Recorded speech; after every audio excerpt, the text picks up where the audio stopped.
How's it going, guys? Welcome back.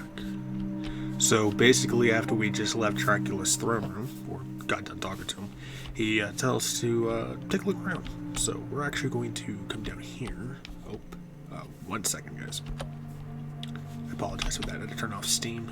Might reduce some of my lag. But this is his butler or caregiver, whatever you want to call him. So, get a little info from him. Caregiver. A little short one says, "Hello, my name is Alvar. I'm the caregiver to the Lord Dracula throne room. Human, I see. It must be of most importance if your kind is here. Not many of your kind dare fare this far from Wolfhaven," which is true because most just stay in Wolfhaven. They don't bother with the after affairs of Dracula's castle and stuff like that. But now they're basically being drawn into it like a black hole. But excuse me, my manners, what is this you wish? These are secret treasures.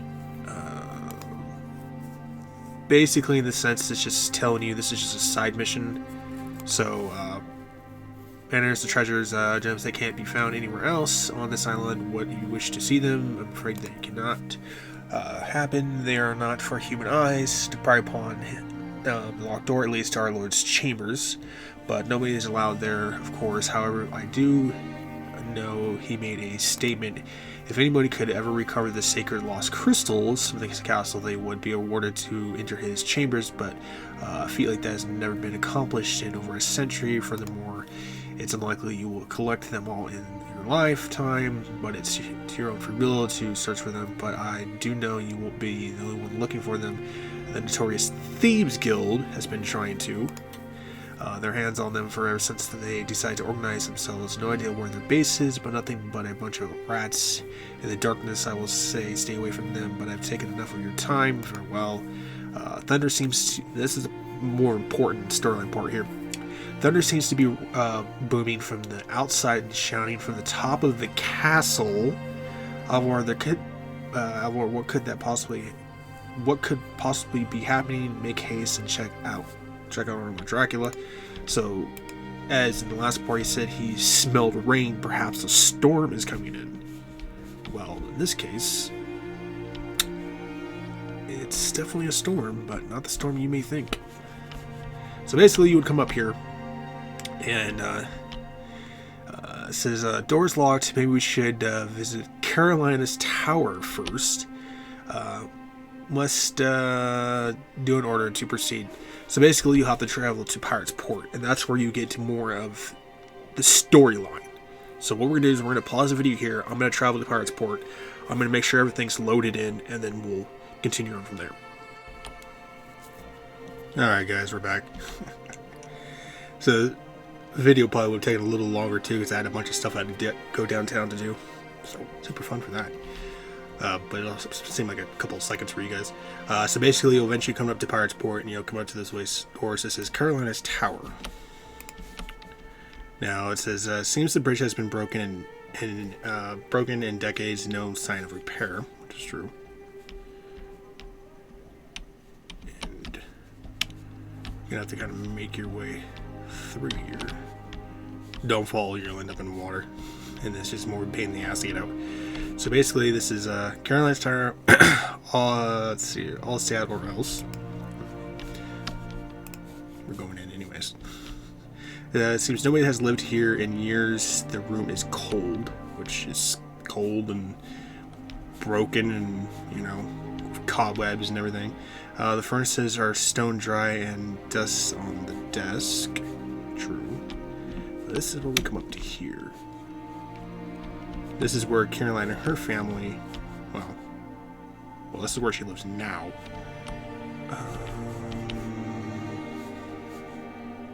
Where is what we're looking for? Oh, put it in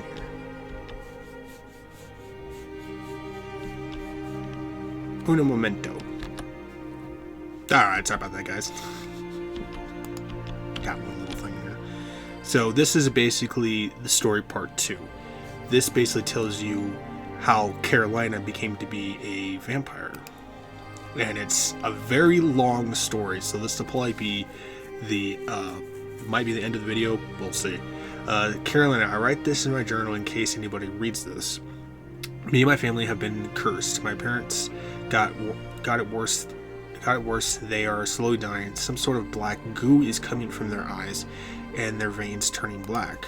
I can feel the sickness trying to creep up on me, but I'm doing all I can to fight it off. Maybe this is just a nightmare, and I just need to sleep it off. Sorry for any vehicles you hear outside. The following day, I wake up to find my parents have been taken by the sickness. They are no longer breathing, and their bodies have turned to a shriveled black fruit. There seems to be no soul left in their bodies to be saved. I knew I should have never ventured to that prison, which they did. She was one of them who actually, ventured to the Bastille when, ignored the warnings from Dracula. Even the pale people warned us not to go there, which, aka the vampires. It's been 50 years. Who knew the curse would still be there? I feel my body's weakening and my breath comes in short breaths. I'll visit my favorite spot on the beach. If I die, I'd rather be at that place. If I'm to die, I'd rather it be a place of peace than stuck in my room. Day 3. I chose to wear my favorite white dress. Today is the day I make my peace. Carolina makes her, and this is basically her, kind of like an introduction visual of her actually making her way down. Carolyn makes her way down to the beach, walking through the trail from her house to the forest. The trees were still, and yet no animals seemed to make a noise. But a light fog seemed to roll in like unnatural form that has never meant to be there. Her skin began to getting goosebumps, and her breath began to show fog. As the temperature began to drop, she continued to walk the grassy path. Her feet muddy from the I cannot speak, I apologize. Her feet muddy from when it rained last night. She stops to listen to the forest and continues on her way. She comes to the opening, and the smell of salt air was familiar to her. She walked to the beach and stood at the edge of the ocean tip. Her feet dug into the sand as the ocean tide lightly came in. The sound of the ocean outsounded anything nearby. I apologize, not unspeakable. Carolina, I can feel my body weakening. Not too long from now, I will fall into the deep sleep as my family did, and this nightmare will end. But I do not hear the sound of the ocean. Nothing but pure silence and a voice calling to me. I turn around and see a pale, tall man dressed in black with a red vest t-shirt. He approached me. Every time I blinked, it's like he got close, but left no footprints. Who was he, and what did he want? Was he an angel to save me, or a demon to drag me further into my own hell? He bent towards me and whispered in my ear. His name, my eyes froze in terror, but at the same time, my body was in calmness. I knew he wouldn't harm me. He could sense the sickness in my body and offered me a gift. My time was growing close to the end, but he was patient and let me choose. I made my peace and accepted his gift. I could feel lighter as I was floating on the air, and a pinch on my neck. My eyes shut to the darkness. For several days passed. I woke up in a room that was not my own. I answered as if anyone would be there. I walked over to the mirror. My eyes, which were blue, are now silver. My skin white as the snow, and I remembered the last thing. He gifted me the life of a vampire. I knew what I became, but no shame would bring me down. Which is true. I mean, it was either, die basically a miserable, painful death, or, become a vampire. Really choice option on there. Would you, give up your humanity to actually live a little bit longer, or would you just rather, die in your own hell? But I also knew I could never return to Wolfhaven. The townspeople were scared enough of him, which is true. They would never accept me for what I've become. Then he knocked on the door and slowly came in. I turned to see him smiling and offered me a blood heart. My hunger was slowly growing, so I ate it like a wave of calmness. My hunger subsided. After that, he showed me all around his castle. It wasn't just vampires who lived there, as you come to experience, but other species too. He took me to meet Myra. Now this is where it gets a little more interesting. He appointed her mayor of the royal family vampire city. She was a stern woman but elegant at the same time. Her and Dracula had a discussion. They seemed to be arguing at as she was looking at me. Then they parted. He took me to the top of the castle, and it seemed parts of it were crumpled and destroyed. I asked what they were arguing about. He told me it was about me and Myra's jealousy always seems to get in the way, which is true. She loved him, yet he didn't share the same feelings. He found the person that he was interested. Like a dream, I was locked in his eyes. Then I knew he was meant. I apologize. Hold on a minute. I apologize for that. Trying to breathe and trying to speak at the same time is making me stutter and miss words. I hate congestion. It's so goddamn annoying. Then I knew he meant it was supposed to be. He was meant for me. I was shocked, and yet somehow I felt the same. But I needed time to explore my new life, which is true. You just don't immediately just jump in, become a vampire, and just assuming everything's gonna be fine. It's definitely a whole new world. You're experiencing new things. Your senses are more heightened. You need time to adjust, or it will literally drive you crazy. He agreed and gave me all the time I needed. A year has passed. It's been a year since I've been here and happily married to my new husband, to think the Lord of the supernatural world would have made a human turned vampire's wife. Which is true. It's not the first time either, too. He came to greet me at the top of the castle. He knew I always liked the sunrises, but he could tell I yearned for the sea. This is Dracula's part. Dracula sensed that human hunger to sail the sea and make a life for yourself, not wanting to be cooped up here like the others, which is true. The vampires, basically, they may be undead and they may have lived for a very long time, but they still have that human fear that they might slowly, if not be fully corrupted by Zeta. Not having any free will. So basically, instead of just making a life for themselves, they pretty much just remained in Dracula's castle, hoping that Zeta would never actually take them, even though they are vampires, whose fear still consume them, like they are still afflicted by Zeta's curse. Go with my wife, explore the adventure, and make a life for yourself. Discover new worlds and make an adventure, and always know you will be welcome here, which is true. Apologies. Carolina, we kissed and I said my goodbye. Ever since then, I saved up what money I could, built my own ship, and took to the seas, and became the most feared female pirate out there. Eventually, I would see my old ship, become the captain of the Jungle Rose, which we've explored and seen before. But I still keep the memory of that very close to my heart. To think it's been 250 years since that moment happened. So that right there, she's over 250 years old, but she still looks human. No one knows her secret. Everyone just assumes she's human. Through that time, I've made friends, family. Through that time, I've made friends, family, enemies, and even established the pirate port, which she did, all in that matter of time, 200 plus years, off the coast of the island. I've gotten the life my human side could never have, which was true, because otherwise she would have died from the sickness, if it wasn't for him giving me my new one. But I always wonder if he still goes to the top of the old tower and watches. This will be like the last entry I write. Basically, does he go to the top of the tower? Does he still enjoy the sunrises? Hoping that Carolina will eventually come back. The door opens and Carolina walks in. Well, we're in trouble. What the hell? How did you get in here? Are you reading my journal? Maybe. Why you noisy squid ink turd? I should run you through my sword just for this. Why should I listen to a word you have to say? Wait, you visited him. I see. So you finally know my secret. Carolina chants and her glamour wears off. As you can see, I'm not only am I the best pirate out there, but the vampire wife of Dracula, which she is. Yes, I said it's been decades since I've talked to him, which is true, because once she left for that 250 plus years, she hasn't been back to the castle.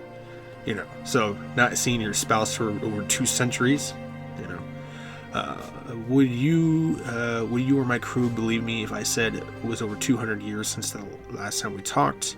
I didn't think so. So how's he been? Has he ever mentioned me? I guess he's never lost his love for me, which is true. Everyone sees Carolina as this, fiery redhead captain, but kind of like most people are like that, who are like tough like a bear, but also tend to have a soft heart too.